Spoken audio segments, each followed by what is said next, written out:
kokį pranašumą šitie antžeminiai robotai suteikia prieš, tarkim, gyvus žmonės kariuomenėje? Tai, kad mažesni gabaritai, tikrai ne visi tikisi, tarkim, išvysti robotą, kuris važiuoja žeme ar juda kažkokiu kitokiu būdu, nes yra ir amfibinių robotų, kurie, tarkim, ir vandeniu gali judėti.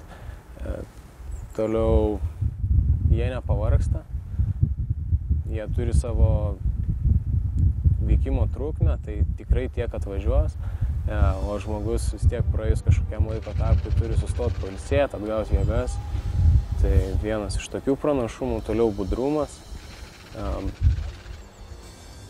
Pavyzdžiui, jau po kokio pusės valandos įtempto darbo žmogus praranda budrumą, o robotas tikrai to nepraras, tai dar vienas pranašumas.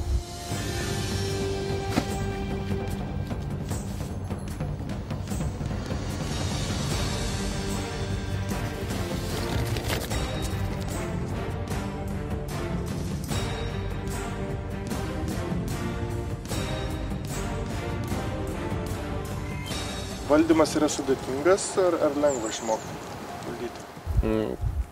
Iš tikrųjų tai nesudėtingas.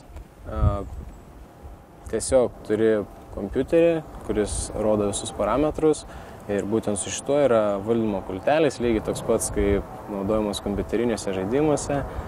Ir yra keli mygtukai, svirtelės ir tiek.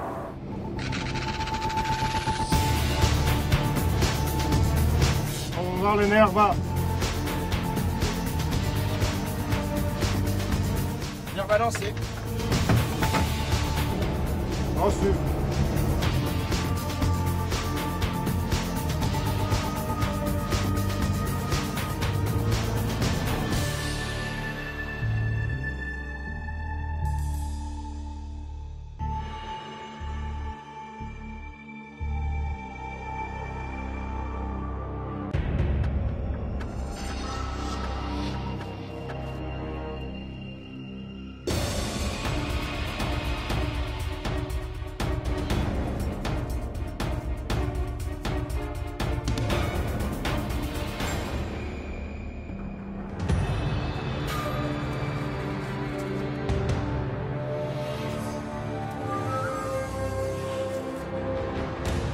Ir jeigu taip kalbėtume apie ateitį, ir iš tikrųjų robotai turi potencialą vis daugiau kariuomeniai tarnauti ir...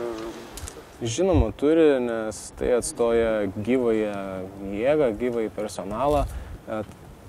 Tada nereikia pavojingose užduotyse naudoti savo karių, tai gali išnaudoti tai su robotu, atlikti lygiai taip pat, gal netgi geriau.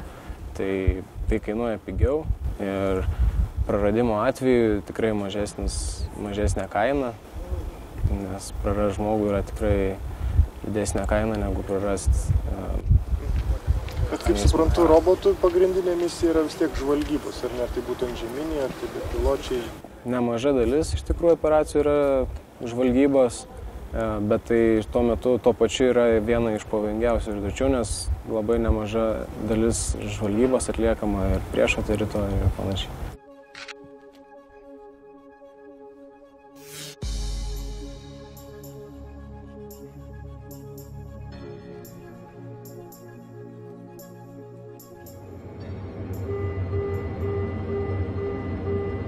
Avec moi. Je prends l'arrière, les gars. À tout le monde, il y a un bâtiment. Oui, Nerva. Ok, je prends en compte le Nerva.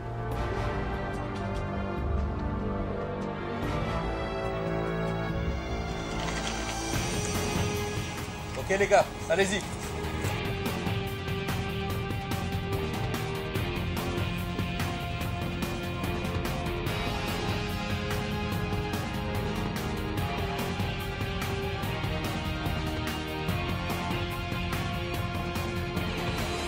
Au sol! Écarte tes bras! Lâche ta radio!